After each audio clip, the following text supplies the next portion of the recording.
Leksimizin ikincisi hürmetlik vatandaş. Bugünkü saat 2025 yıl 3. ayının 29. günü ettiği şembe vatandaş. Leksimizin ikincisini mındak başlayımız. Cumhur Halk Cumhuriyeti'nin reis Xi Jinping, yakı Cumhur Kompartiyası'nın sekreteri Xi Jinping, 2024 yılı 5. ayının 16. günü Beijing'de Rusya Federasyası'nın prezidenti Vladimir Putin'i kütüp aldı. Top-doğru bir yıl ötkende, görün ha, bunu 5. ayının 19. günü kelse, top-doğru bir yıl ötkende, endi Rusya Federasyası'nın prezidenti Vladimir Putin Moskova'da 80 yıllık harbiy paradını görüşke teklif kılgan ve şu teklif boyunca Moskova yetip keladigan Cumhuriyet'in Kompartiyanın sekreteri Xi Jinping'ni karşı aldı vatandaş. Mübarek olsun efendiler, Rusya prezidenti Vladimir Putin ve Cumhuriyet'in partiyasının Kompartiyanın sekreteri reis Xi Jinping.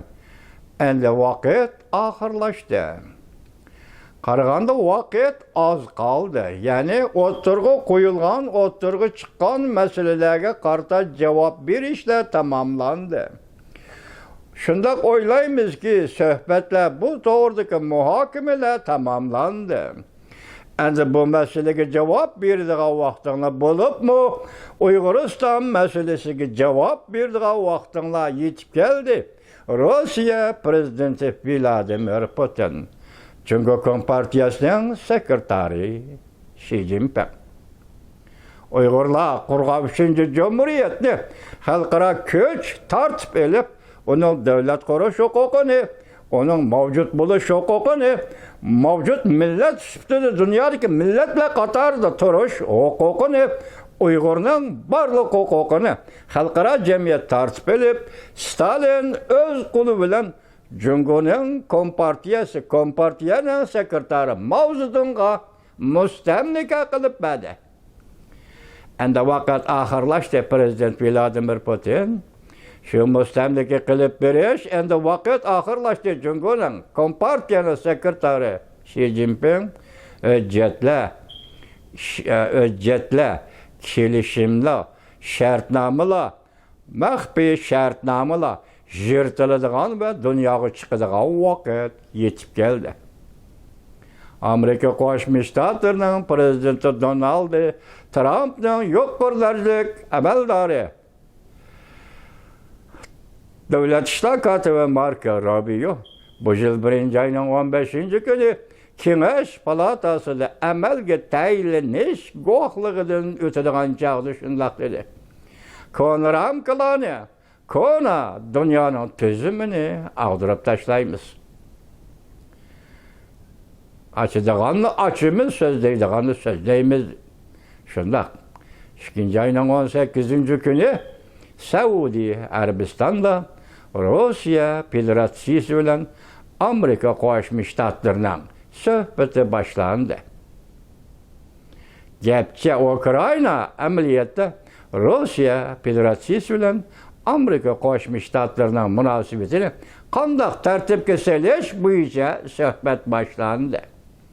Mana kelayotimiz shu kundan biriki jahon miqyosida yuz bergan voqealar va siyosat xarakterlik hodisalarning hammasiga hammamiz hayotdagi odamlar diqqat qilib kelayotgan odamlar guvoh bo'ldi. Payt keldi.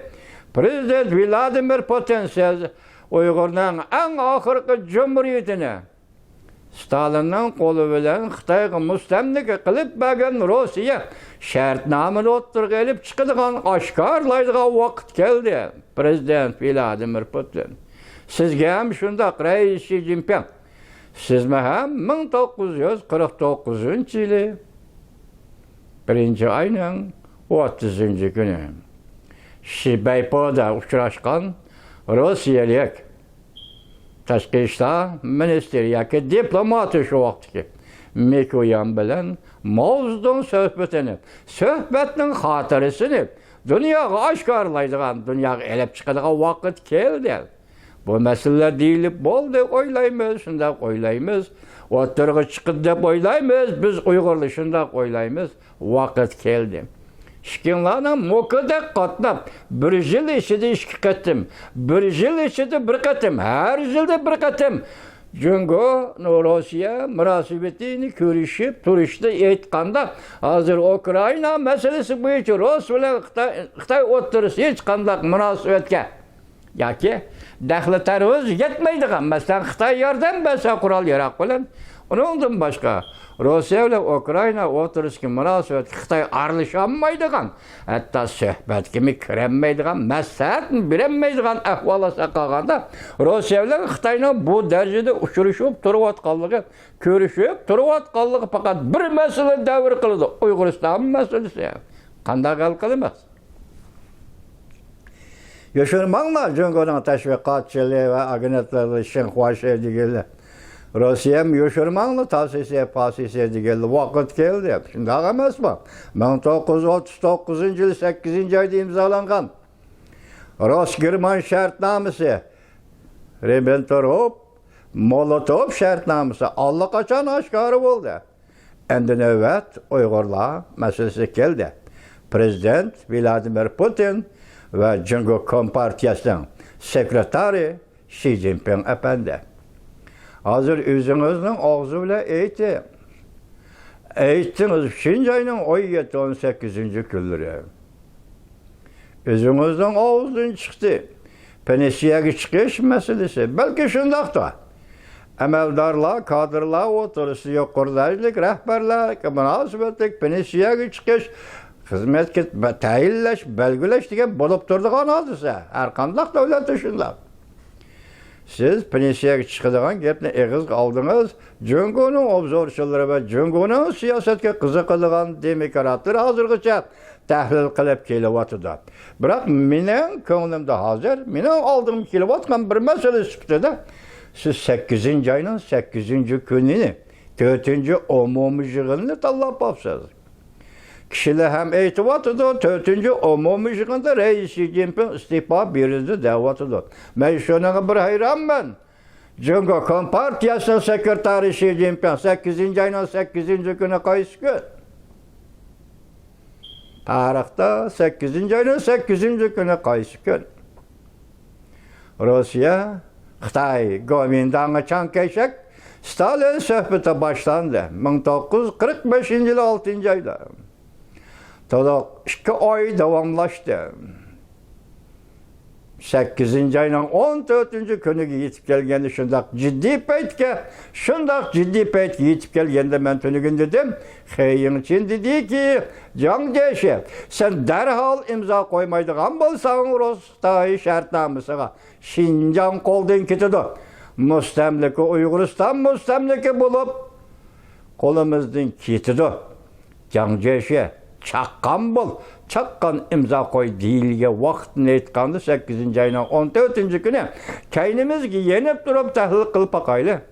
8. ayının 6. günü Ulu Okyan urushini oxirlashtirish ta'xirsizligi ichida Amerika Qo'shma Shtatlari Nagasaki, Hiroshima, Yaponiyaning orollariga 2 dona atom bombasi tashladi. Bu g'alba Ulu Okyan urushining g'albisi Amerikaning dafteriga yezilib ketamdi deb ansirgan sobiq Sovetlar va uning boshlig'i Stalin oldirab dinab avvalgi suhbatlar, Yalta suhbati va Moskva suhbatlaridagi qaror bo'yicha Iroq Sharq Manjuriyaga askar chiqarmoqchi bo'ldi. Qo'shildi. 8. ayning 6. günü atom bombasi portildi. Yaponiya uzun kesil taslim bo'lishga tayyorlangan shu paytda Rossiya, ya'ni sobiq Sovetlar ittifoqi 1,5 million kishilik askariy qismni Manjuriyaga chiqarib, Manjuriyada Yaponiyaning Kanton armiyasiga hujum e'lon qildi. Urush e'lon qildi. Shunda 8. ayının 8. günü edi. Şu gün 8. ayının 8. günüydü. Demek Rusya Yaponiyaga urush e'lon qildi. Jungo Kompartiyasining kuni tug'ildi. Jungo Kompartiyasiga harbiy baza tayyor bo'ldi. Jungo Kompartiyasiga harbiy qurol-yarog' tayyor bo'ldi. Jungo Kompartiyasiga fursat yetib keldi, ey Shi Jinping. Shundaqmi ya? Yaponiya shu yili 8-oyning 15-kuni taslim bo'ldi. Yaponiyaning harbiy qurol-yaroqlari hamma Jungo Kompartiyasiga qoldi va Sharqiy Shimol, hozirgi Manjuriya Jungo Kompartiyasiga harbiy baza qilib berildi. Stalin qo'llaydigan bo'ldi. Mana bu vaqt ketdi. Reis Shi Jinping shundaqda 8-oyning 8-kuni bu xatarli kun ekan-ku. Agar siz 8-oyning 8-kuni iste'fo beradigan bo'lsangiz, siz rahbarlik qilayotgan, sekretarlik qilayotgan Jungo Kompartiyasining taqdiri nima bo'ladi? Reis Shi Jinping chataq mushiyadi-ku. Hozirgacha bir izbosarni ko'rishdanmidingiz? yoki bir izbosarni tarbiyalab chiqarmadingiz? Chunki mustabbitning tubki aloyligi o'ziga izbosar qo'yolmaydi, ham qo'yishni xohlamaydi. Hargiz. Hozirgacha siz bir izbosarni elib chiqarmadingiz. Sizning 8-oyning 8-kuni iste'fo beradigan Limuyonning xabarida keldi. Yani Ömer Sadasi torbitida keldi. Agar bu rost bo'lgan bo'lsa 8-oyning 8-kuni kechiring Shi Jinping apandi, siz iste'fo bergan kun Jungo Kompartiyasining hukmron bo'ladigan vaqti bo'lib qolamdi qandoq? Jungo Kompartiyasining halok bo'ladigan vaqti bo'lib qolamdi qandoq? Reis Shi Jinping bu vaqtlar shunday o'xshab kelyapti ya bir-biriga. Ajoyib tanlash. Siz uchun agar rost bo'lsa bilguchi Allah. Biz bandimiz. Bilguchi Allah 8-oyning 8-kuni 4-umumiy yig'in chaqirib iste'fo beradigan bo'lsangiz va uningdan biri Rossiyaga berib, so'zlarni, gaplarni, muhokama mavzularini topshirib va yoki Rossiyaning qo'lidan topshirib elib, ya'ni qandaqdir uchrashishlar, ko'rishishlar bilan bo'ladigan bo'lsangiz va yoki Jungo Kompartiyasini kimga topshirish masalasida yana munosabatda aloqada bo'lishingiz mumkin atrof bilan deb faraz qilganda, Reis Shi Jinping shu kuni Jungo Kompartiyasining halok bo'lgan kuni bo'lib qolamdi qandoq? Masalan, xuddi 1991-yil 12-oyning 25-kuni Gorbachev Moskvada qizil bayroqni tushirdi. Ha, nima desa nima bo'lsin? Rossiya Federatsiyasining bayrog'i osmonga ko'k chiqarilgan edi. Tarix bu. Eshitmaydigan olmaydi. Olamning ishi shunday qildi, dunyoning ishi shunday qildi, insoniyatning ishi shunday qildi. Endi oxirgi abzasda shunday deyilibdi. Rossiya Jungo munosabati 3-tarafga qaratilgan emas. Rossiya Jungo munosabati 3-tarafning ta'sirini qabul qilmaydi. Qaraq gap. O'zimizning odami hozir g'oyib qilib etdingiz Chingang. Tashqi ishlar ministrligining ministri Chingang 2023-yili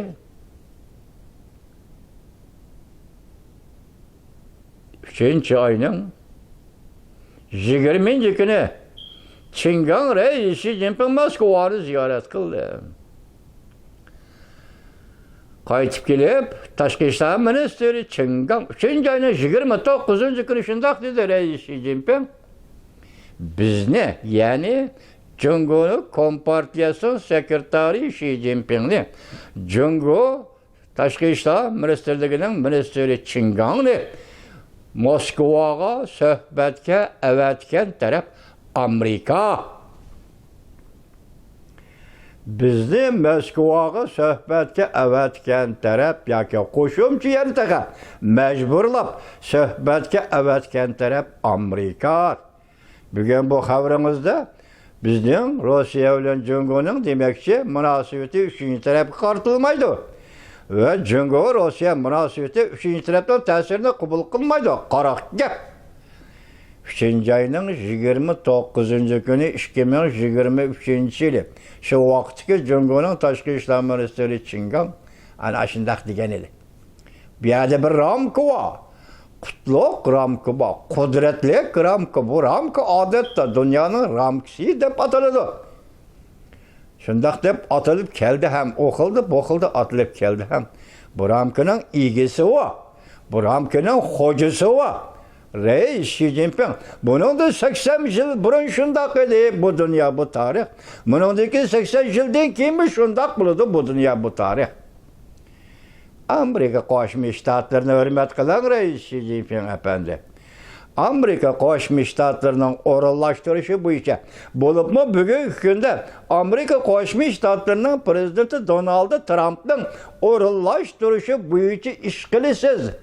Sekreter Xi Jinping efendi, Rusya Federasyası'nın prezidenti Vladimir Putin efendi. Del şundak buldu. İş şundak buldu. Şunu biz bugün Uygurlar başta etkandık. Ahirki vakit yetip geldi. Zaman yetip geldi. İşte devlet Jungo, yani Jungo Kompartiyası'nın sekreteri Xi Jinping, Rusya Federasyası prezidenti Vladimir Putin endişeli şartnamalarını Stalin devirdeki Uygur'a münasebetlik şartnamalarını ortaya elip çıkıp halkara cemiyet aldı da yırtıp taşlaydıgan vakit geldi.